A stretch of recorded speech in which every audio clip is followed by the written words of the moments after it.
are going to do a fun and exciting cake today. We are going to be using a chocolate melter that it's going to make it look like the water. We're going to put blue chocolate so it looks like water is like a big geyser going up in the air.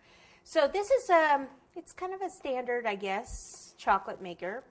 I don't know if they're all the same, honestly, because this is my friend's and she let me use it. And she even let me drill holes in the top. She got it as a wedding gift like 3 years ago and hasn't used it at all. So it's just a standard maker. What happens is it's got the heater here and then it's got the motor. So you pour the chocolate in here, it'll come up the top and over. Now there are other pieces that go on here so that you can take your, I don't know, whatever, you marshmallows, whatever, and dip them in the chocolate in the fountain. But I took all that off because I didn't need that.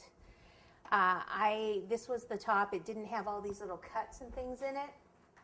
I need those because what I want to do is have, basically I want to have it look like there's a fire hydrant that has kind of opened up and it's the geysers coming out of that, and that two little doggies are trapped on the top, and then I'm going to have another little dog on the side that is a fireman, and he's going to help save them.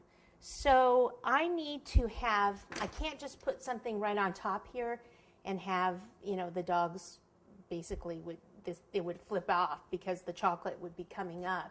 So I need to have a little bit of a gap between this piece and whatever the dogs end up sitting on, which I'm just going to be using cardboard. So I've drilled some small holes, 4 small ones, so that I can put wire through those. The larger holes, I cut those so that I could, and I'm going to actually open these up a little bit more. I cut those so that the chocolate doesn't just come straight down. I want it to look like it's kind of flowing out a little bit more. So I thought I could probably put like some drinking straws or something in here to funnel out so that the chocolate will come and drip. Instead of coming just and dripping straight down, it'll actually come and drip out a little bit further. So we'll see. Hopefully that'll work. Who knows? We're trying it together. Yes. This is my first attempt. No, I did this cake last weekend for a day of sharing type thing, and it was an oil well that I had shooting up, and I had some problems with I didn't want to drill into this piece, but since then she said she didn't care. So it was hard to stabilize the piece on top. So see, I'm just cutting these out so I can get the straws in there later. So we'll work with something like that. Okay, so in the meantime, though, what I should do is get the chocolate in here and get it melting. So I'm just going to put the heater on like that. Make sure that's all in there attached. And then I've got blue chocolate here. I've melted it a bit, but it still has a little bit to go. So I thought it'll just continue to melt in here.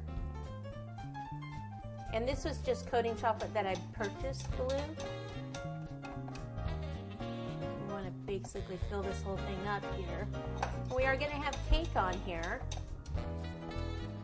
all sorts of other things, so